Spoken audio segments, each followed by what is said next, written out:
वर्ष 1971 से पहले तक बांग्लादेश पाकिस्तान का ही एक हिस्सा था, जिसे पूर्वी पाकिस्तान के रूप में जाना जाता था। मगर पूर्वी पाकिस्तान में रहने वाले लोगों के साथ हमेशा नाइंसाफी की गई।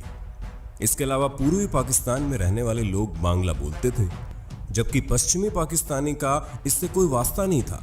ऐसे में पाकिस्तान की सरकार में हमेशा पश्चिमी पाकिस्तान का ही बोलबाला रहा, जिसे पूर्वी पाकिस्तान यानी बांग्लादेश को जरूरी उन्नति नहीं मिल सकी। पूर्वी पाकिस्तान के लोग अब पश्चिमी पाकिस्तान से नफरत करने लगे थे। इसी के साथ वहां अलगाव की राजनीति शुरू हो गई, जो अब भयानक रूप ले चुकी थी। इस विद्रोह को दबाने के लिए पूर्वी पाकिस्तान ने बल प्रयोग किया और कई सैन्य ऑपरेशन भी चलाए। हजारों लोग इसमें मारे गए। ऐसी स्थिति में भारत का खतरा आन पड़ा था। बंगाली शरणार्थी पूर्वी पाकिस्तान से निकलकर भारत में आने लगे थे, जो भारत के लिए परेशानी का सबब बनते जा रहे थे। इन हालातों पर गंभीरता बरतते हुए तत्कालीन प्रधानमंत्री इंदिरा गांधी ने अमेरिकी राष्ट्रपति रिचर्ड निक्सन को इस बारे में जानकारी दी कि पूर्वी पाकिस्तान में हालात बदतर हो रहे हैं और वहां से लोग भागकर भारत में आ रहे हैं।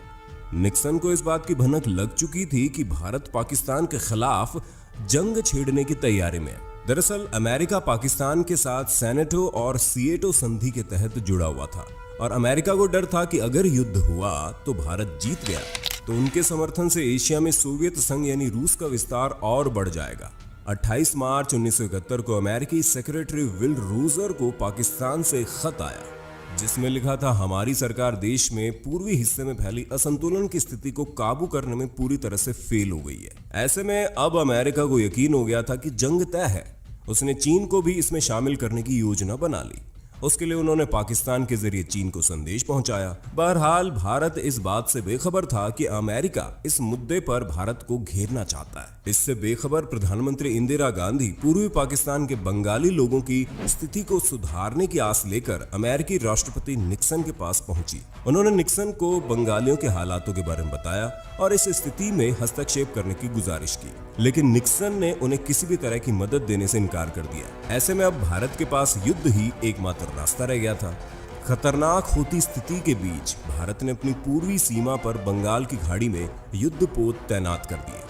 हालांकि जब तक भारत की ओर से पहला वार किया जाता, तब तक 3 दिसंबर की रात को पाकिस्तान की ओर से भारत पर हमला कर दिया गया। भारत को इस बात का अंदाजा था, इसलिए तैयारी पूरी थी। लिहाजा भारतीय सेना ने भी युद्ध का बिगुल फूंक दिया। जब अमेरिका को इस बात का पता चला तो वो घबरा गया। उसने पाकिस्तान का साथ देने के लिए अपना युद्धपोत यूएसएस एंटरप्राइजेस बंगाल की खाड़ी के लिए रवाना कर दिया। अमेरिका ने सोचा कि वो अपने युद्धपोत के दम पर भारत को आत्मसमर्पण करने के लिए डरा देगा। 10 दिसंबर को भारतीय खुफिया एजेंसी ने राष्ट्रपति निक्सन द्वारा सेक्रेटरी किसिंगर को भेजा गया एक संदेश पकड़ा। इसमें निक्सन ने कहा कि उनका 75,000 टन न्यूक्लियर पावर एयरक्राफ्ट युद्धपोत यूएसएस एंटरप्राइजेस अपने निर्धारित स्थान पर पहुंच गया है। खबर मिलते ही भारतीय नौसेना ने भी जवाब में अपने युद्धपोत विक्रांत को मैदान में उतार दिया। अब यूएसएस एंटरप्राइजेस और भारतीय शहरों के बीच विक्रांत चट्टान बनकर खड़ा था। इसी बीच सोवियत खुफिया एजेंसी से खबर आई कि ब्रिटिश युद्धपोत ईगल भारतीय महाद्वीप की ओर बढ़ रहा है। हालांकि इसके बावजूद भारत घबराया नहीं और प्रधानमंत्री इंदिरा गांधी ने सख्त रवैया अपनाते हुए दुश्मन का सामना करने का फैसला किया। इस दौरान इंदिरा गांधी ने इंडो सोवियत संधि के तहत रूस से मदद मांगी और 13 दिसंबर को एडमिरल व्लादिमीर करुपलायाकोव के नेतृत्व में सोवियत संघ ने न्यूक्लियर हथियारों से लैस युद्धपोत और सबमरीन भेज दी। अपनी मौजूदगी को जताने के लिए सबमरीन को भारतीय महासागर के तल पर रखा गया, ताकि दुश्मन को पता चल जाए कि भारत अकेला नहीं है। रूस के बढ़ते कदम देख ब्रिटिश उल्टे पांव वापस हो गए थे। उनके साथ ही अमेरिका ने भी खाड़ी से अपनी सेना को वापस बुला लिया। इसी बीच प्रधानमंत्री इंदिरा गांधी ने एक नया दस्तावेज पारित किया और पूर्वी पाकिस्तान को अलग देश बनाने की अपनी योजना को आगे बढ़ा दिया। भारतीय सेना ने पूरी ताकत से हमला किया और लाहौर के रास्ते पाकिस्तान में दाखिल हो गई।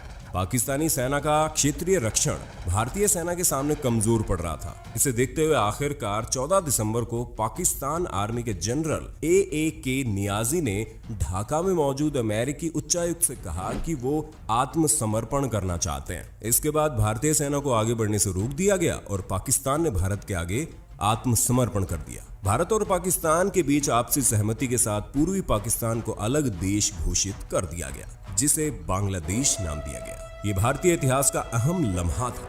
क्योंकि भारत ने सिर्फ पाकिस्तान पर जीत हासिल नहीं की थी, बल्कि अमेरिका, चीन और ब्रिटेन को अपनी ताकत का एक नमूना भी दिखा दिया। इस युद्ध के दौरान इंदिरा गांधी द्वारा लिए गए फैसलों और सूझबूझ की बदौलत भारत दक्षिणी एशिया का एक ताकतवर देश बनकर उभरा। अब आप कमेंट में इंडियन आर्मी जिंदाबाद लिखकर हमारी फौज का हौसला बढ़ा दीजिए।